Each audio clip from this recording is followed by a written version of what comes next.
രാഹുൽ ഈശ്വർ ഈ പറയുന്ന ഒന്ന് നിങ്ങൾ കേട്ടോക്കും. നിയമ സംവിധാനത്തിൽ വിശ്വാസമില്ലേ? നിയമ സംവിധാനത്തിൽ വിശ്വാസമില്ല, കോടതിയിൽ വിശ്വാസമില്ല, പോലീസിൽ വിശ്വാസമില്ല.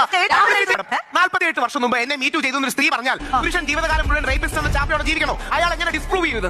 18ാം നൂറ്റാണ്ടിന്റെ അവസാനത്തിൽ യൂറോപ്പിൽ ഉയർന്നു വന്ന ഏറ്റവും പ്രസിദ്ധമായ ആശയമാണ് ഫെമിനിസം. അതിന്റെ സിമ്പലാണ് ഈ കൊടുത്തിരിക്കുന്നത്. 1969 ലോക സൗന്ദര്യ മത്സരത്തിനിടെ മോർഗൻ എന്ന് പറയുന്ന വ്യക്തി ഡെവലപ്പ് ചെയ്തിട്ടുള്ളതാണ് ഈ സിമ്പൽ. സ്ത്രീകളുടെ ശാക്തീകരണം, ലിംഗസമത്വമുള്ള ലോകം എന്നിങ്ങനെയാണ് ഈ ഫെമിനിസത്തിന്റെ പ്രധാനപ്പെട്ട ആശയമായിട്ട് പറയുന്നത്. സ്ത്രീകളുടെ അവകാശങ്ങൾ നേടിയെടുക്കുകയും പുരുഷാധിപത്യത്തിനെതിരെ പോരാടുകയും ചെയ്യുക എന്നുള്ളത് ഫെമിനിസത്തിന്റെ ലക്ഷ്യമാണ്. എന്നാൽ പുരുഷനെ അടിച്ചമർത്തുക എന്നത് ഒരിക്കലും ഫെമിനിസത്തിന്റെ ലക്ഷ്യമല്ല.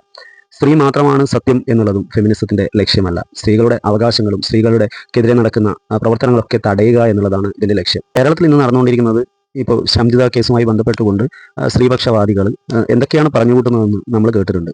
ഫെമിനിസം എന്നത് ലോകത്തിലെ ഏറ്റവും പ്രധാനപ്പെട്ട ആശയമാണ്. അത് നടപ്പിലാവുകയും വേണം. എന്നാൽ അത് പുരുഷനെ അടിച്ചമർത്തിക്കൊണ്ടാകരുത്.